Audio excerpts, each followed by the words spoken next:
Galerinha, tudo bem? Então, hoje a gente vai ver a nossa unidade 2, que fala de estrutura atômica, certo? Nessa unidade, a gente vai ver a origem da ideia do que seria o átomo, a origem do nome átomo, e vai ver os três primeiros modelos atômicos, desde Dalton, que é o primeiro modelo, até o modelo nuclear de Rutherford.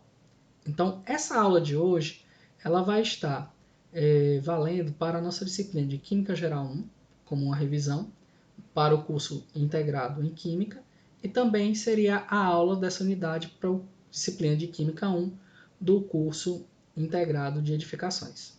Tranquilos? Então vamos para a nossa primeira parte sobre a ideia da constituição da matéria. Então essa ideia dessa partícula que não se dividiria, ela vem desde a Grécia Antiga. Então é atribuída a Leucipo essa ideia da constituição da matéria a partir de uma partícula. Então, a origem do universo derivava de microscópicos, infinitos e indivisíveis elementos, que se agregavam para sempre, formando seres e objetos do mundo. Então, Demócrito, ele acabou pegando essa ideia e acrescentando outras, atribuindo o nome dessa partícula de átomo, que vem do grego a, partícula de negação, não, tomo seria divisão ou se dividir. Então, se você traduzir átomo ao pé da letra para português, seria algo como indivisível. Beleza? Então vamos lá. Ao final do século XVIII, certo?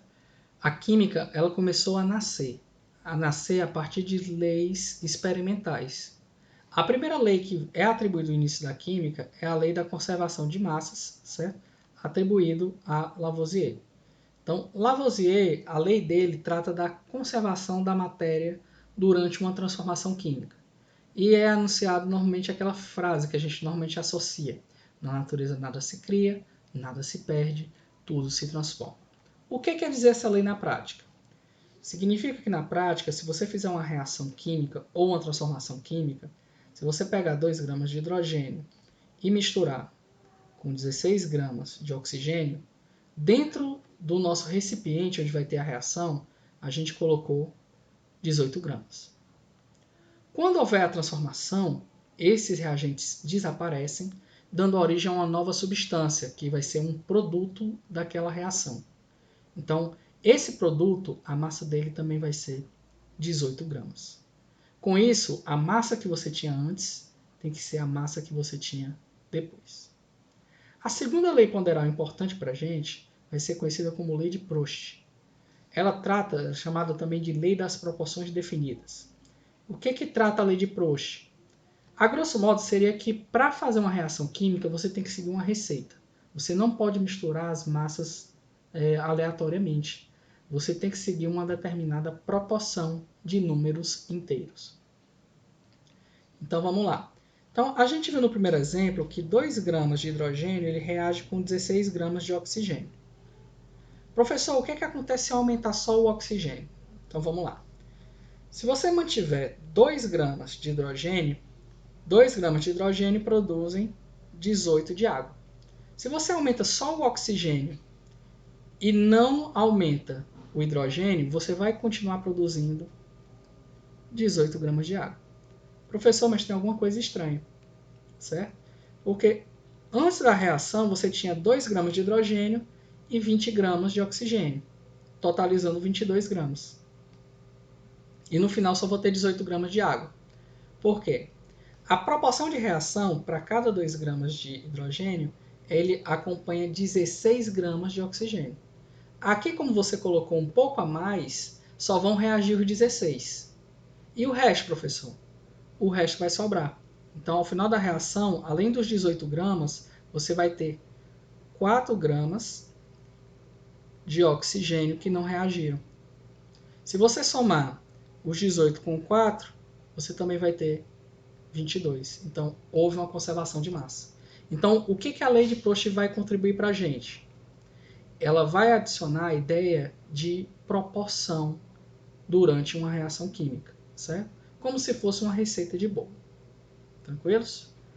Baseando-se nessas leis, um cientista inglês conhecido como John Dalton, ele vai criar um modelo de como seria esse átomo imaginado pelos gregos, que esse modelo ele vai seguir uma série de postulados que são conhecidos como os postulados de Dalton. Então, para Dalton, a matéria consiste de pequenas partículas chamadas de átomos. Esses átomos eles não podem ser subdivididos, não podem ser criados ou destruídos. Esse postulado aqui ele vai ser baseado na lei da conservação das massas. Se a massa antes da reação e depois da transformação é a mesma, significa que nada foi criado e nada foi destruído. Átomos de mesmo elemento eles vão possuir a mesma massa e tamanho. Como a gente viu anteriormente, o hidrogênio ele é mais leve do que o oxigênio. Então o Dalton imaginou, bem, se o hidrogênio ele é mais leve, é porque ele vai ser um pouco menor. Ele vai ser uma esferazinha menor.